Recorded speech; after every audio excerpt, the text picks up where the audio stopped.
We continue in 1 Samuel 2 today after Hannah has received a blessing in the name of Yahweh from Eli the priest, and they've begun to go home.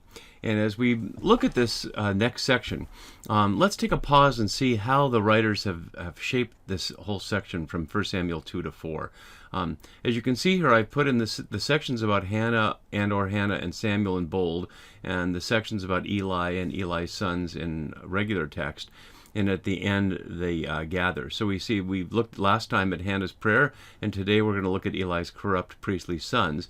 Then we'll see that Hannah is blessed with more children while Samuel grows up, and then Eli criticizes corrupt sons. So immediately we see a parent blessed with good children and a parent criticizing bad children. Samuel continues to grow in stature and favor, and a man of God comes and upbraids Eli for allowing his sons to be corrupt. So we see the continuous sequence of Eli's house being criticized by himself and others, and Hannah and Samuel's family being raised in stature in both God's perception and the people. And that continues. So Yahweh now calls Samuel and reveals the judgment against the house of Eli. The irony there, as we'll see, of Eli having to tell Samuel that it's Yahweh calling, and the message is that Eli's house is toast. And so in this little three-part section, it's really one section but divided into three parts, so you can see each unit. Then Samuel reveals Yahweh's judgment to Eli, and then Samuel continues to grow as a trustworthy prophet of Yahweh. First time we're hearing him given an official title as a prophet, but we'll see that's an ambiguous title as the story unfolds. And then it shifts radically away from this immediate family and small world to a battle against the Philistines, where the ark of God is captured and Eli's sons are killed. Eli gets the news and falls over dead, and then to complete the circle, Eli's daughter-in-law dies while giving birth to a son who she names Ichabod. The glory has departed. And of course, the glory has departed from the house of Eli. The glory has turned now to the house of Hannah and Samuel, and we'll obviously focus on Samuel as we go. So let's look a little more closely at this story as it unfolds. And it won't take us very long today. It's not nearly as complex as all the echoes in the Hannah story. It really serves simply the purpose of highlighting the corruption of Eli's sons. But there's at least one hidden message which we'll look at before we're done today. So Elkanah went home. Notice as we go back up to the section we were on, we had heard Hannah talking, but Elkanah went home, and we don't hear about Hannah. So Elkanah went home to Ramah, while the boy stayed to remain to minister to the Lord in the presence of the priest. There's a little irony there. This is the first time the word for minister or serve is used. It can be used in a way that isn't like we think of religious minister, but simply of service. For example, we'll see here in 1 Kings that Abishag is said to serve David by lying in bed with him. We can call that ministry if you like. So ministry to Yahweh in the presence of the priest Eli, and of course in the face of is the constant literal meaning of the Hebrew that we hear when the New Revised Standard says presence. And note the irony here is that Hannah was praying in the presence of Yahweh, and Samuel will of course be called by the presence of Yahweh, but right now he's in the presence of Eli. He's called to minister to Yahweh in the face of Eli. So he's both not yet in the face of Yahweh, and Eli is watching over him. And so the narrator immediately shifts from this positive to this negative. And let's look a little more closely here. Paul Borgman notes a pattern. He has a number of patterns in his book. This is what he calls pattern 8 throughout the books of Samuel. Failed fathers, personal indulgence, and public woe. So we see it here with Eli's sons, and we'll see it in 2 Samuel 3 times. 3 sets of David's sons. David's sons are either rapists or murderers, as we'll find out, and yet the narrator doesn't call them corrupt, and of course Solomon will end up being his successor. So let's remember Eli and his sons as we go through the story, and this becomes a distant memory both in narrative space and in the chronology of the story. The New Revised Standard calls them scoundrels, but important to hear Bene Valiel here, sons of Belial.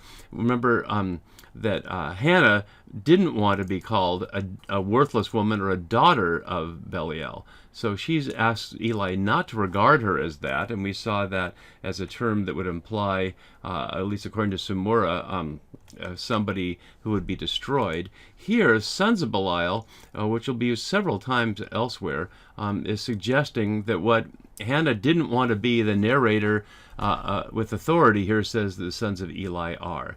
For they do not know Yahweh. The New Revised Standard misleadingly translates this as had no regard. It's not about not having regard and like they don't care. They just simply don't know. And knowing Yahweh is going to be key to this entire thing. Samuel will know Yahweh well. So, as with people in ministry today, you can minister in the sense of following the procedures. It doesn't mean you have a relationship with God. And so that's key here. So not only do they not know God, but now the narrator goes on to say, but they're actually literally corrupt, taking something that doesn't belong to them. For they did not know the Lord, or for the duties of the priest to the people. When anyone offered sacrifice, the priest servant would come while the meat was boiling and take what he wanted. So we'll look at that in more detail. This perhaps is echoing if we assume that the audience is supposed to know Deuteronomy 18:3, which says what the priests are supposed to get in exchange for their service. Whether an ox or sheep, they get a shoulder, the 2 jowls, and the stomach, the first fruits of your grain, your wine, and your oil, as well as the first of the fleece of your sheep, you shall give. Of course, so they're supposed to get first fruits. It's supposed to be the good stuff, but they're not supposed to take it. It's supposed to be given, and what they will do, of course, is take what they want, over against the protests of the people offering sacrifice. The term for the duties of the priests here, Mishpat Konanim, literally the justice of the priest. Mishpat, one of 2 words that can form a hendiadys in Hebrew, Mishpat and Tzedukah.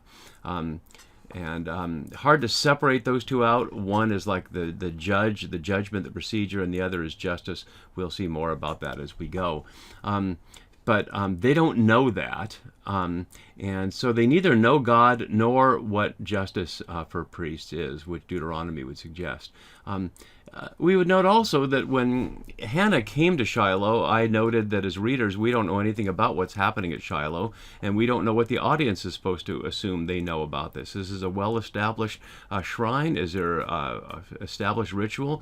There seem to be certain established days, because we were told that Elkanah went regularly to annual feasts. But we didn't know much. But now we're told there's a procedure of both a corrupt procedure and then a proper procedure.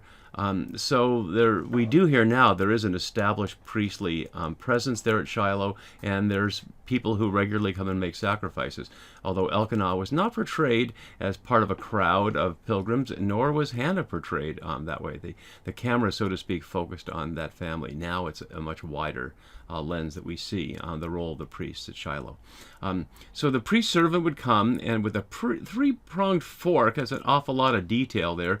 The word for fork, hamazlag, here is used as other lists of tools. This is the only time in the Bible it's actually shown to be used, as opposed to being listed among the tools that serve the temple priests and their various things that they have to do with animals and charcoal, etc. So while the meat was boiling, the priest servant would thrust it in the pan, and as Alter notes, the catalog of implements is quite untypical of the biblical narratives.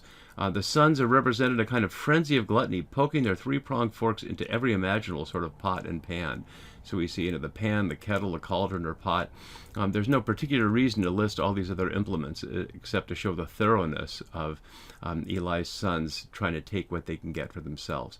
Although Samora notes that the very common English translation for himself is not supported by the Hebrew. He notes that the Hebrew here, bo, which I'll show you here in the interlinear parallel, if we can, right here, this says for himself, even in the interlinear here, but he says that without any support from Hebrew manuscripts is unnecessary. The it refers to the fork.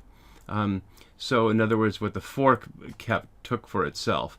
That implies that it's for the priest, and Tsumura is, as far as I can tell, the most thorough investigator of the linguistic details of these texts, and yet almost all translations say for himself. Whether you take Tsumura's word for it, it refers to the fork or to the priest, either way it's plain that the text is trying to express the corruption of the priest taking more than their share. This is what they did at Shiloh to all the Israelites who came there, so now we have a sense that the whole nation is supposed to be coming there, not just as one family. Moreover, before the fat was burned, and it's clear the fat was offered or sacrificed, it's clear the verb here Chalev here means, or kuter here, I'm sorry, I hadn't finished doing that, means to make smoke. So it's not just that it's being burned like setting a fire, it's being made into smoke as a sacrifice, and that becomes clear here when the verb for sacrifice is used. So before the fat was burned, that's supposed to be going to God in smoke, the priest servant would come and say to the one who was sacrificing, "Give meat for the priest to roast. He will not accept boiled meat from you, but only raw." So the demand is about the cooking procedure, that it can't be boiled, and so in other words, you can't give him something that's been already in the boiling pot, as it described up here, but to give him something raw for him to roast himself. And if the man said, which is what the right thing would be, "No, let them burn the fat first, because that's for Yahweh, and then take what they want," he would say, "No, you must give it now. If not, I will take it by force." And this is very strong in the Hebrew here. Now, you must give it to me. It's a clear command, as emphasized by the word force here. Bekazka, meaning very violent, as we can see in Judges here, had oppressed the Israelites cruelly, it's described there, or here it's described as upbraided him violently, and here in Ezekiel we can see force and harshness. So it's a very strong word to suggest that the priestly servants are by force taking what they want from the people. And this is described as sin. It's the first time that the Hebrew chatat is used for sin, and it's used a number of times, but not very many. You see this many times in 1 Samuel, and only this one time in 2 Samuel, which is the Bathsheba situation. And as my own note here says, it's curious what is and isn't called a sin in Samuel.